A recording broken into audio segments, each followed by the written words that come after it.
583 Palestinians have been killed. Most of them are civilians. Stephanie Decker is in Gaza for us, joins us now live. Stephanie, bring us up to date with the latest happening on the ground there in Gaza. Well, we've just received an updated death toll. That's 604 killed and 3,700 injured, and just in the last 24 hours, 42 people killed. We just had a report also of a 4-year-old girl who was killed by an Israeli tank shell. That's in North Gaza, also in Zaytun. This is an area that has been heavily shelled along that eastern border. 2 women killed, one 70 years old, one 50 years old.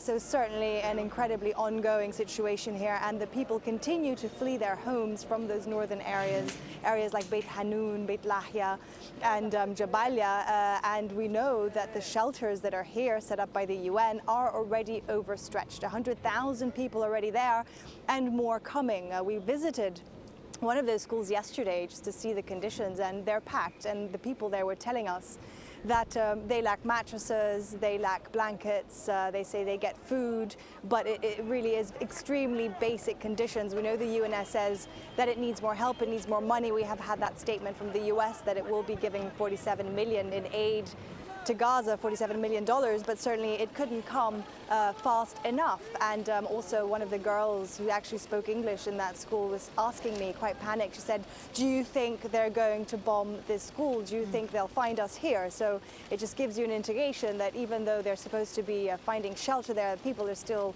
they don't feel safe, they're still petrified, and they don't know how this is all going to play out, because it's still a very active military campaign here. A very sad situation indeed. Stephanie, the street behind you there looks very empty and very quiet.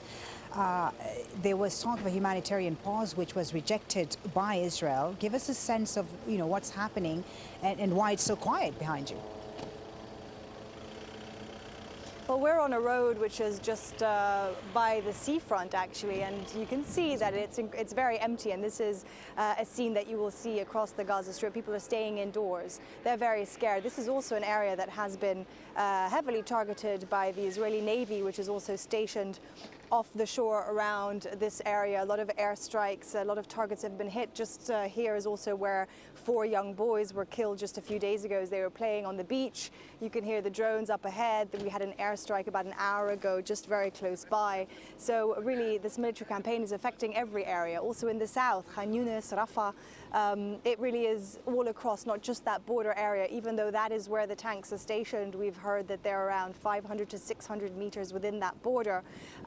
But it is still, it happens everywhere. And that's what people will tell you. They don't know when the next strike will come, and they don't feel safe anywhere, not even in their homes, not in shelters, not anywhere.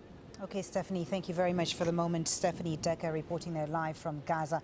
Let's get more now on the news of that missing Israeli soldier and cross over to Kim Vinell, who's in our studio in West Jerusalem. Kim, what more is the Israeli military saying about this missing soldier?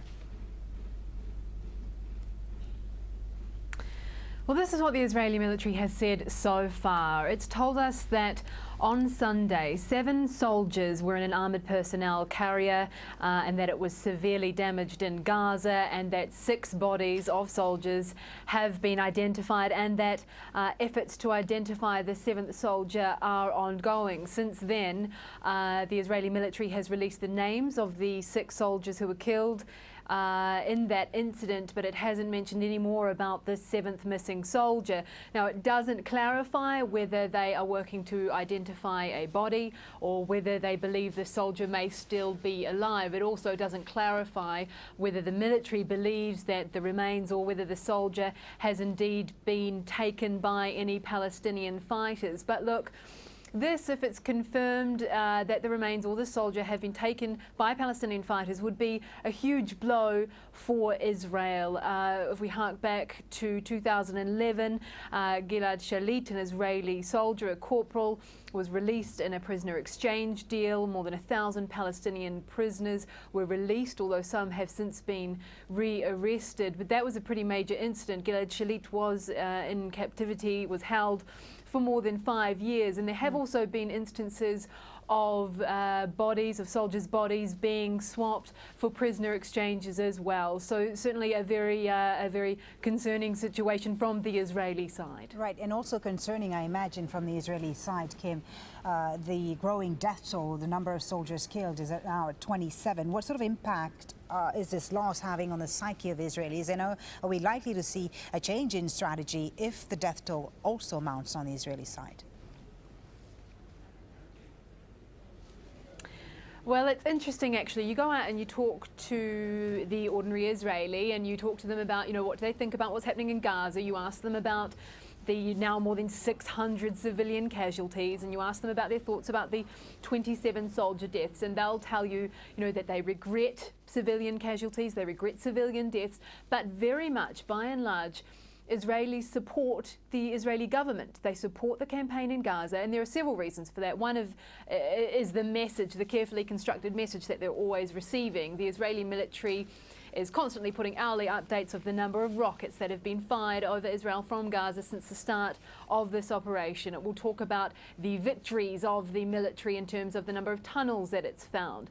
So that's one reason. Another reason is that Israeli citizens, this is not a new conflict. They've seen this in 2008, an air campaign in 2012, and they feel like something has to be done, that they can't continue to live like this. And you ask them about the Palestinian side, and even just watching the media reports, often Israeli media, will lead with stories of military casualties and will end with a short statement, perhaps a few images about the Palestinian suffering.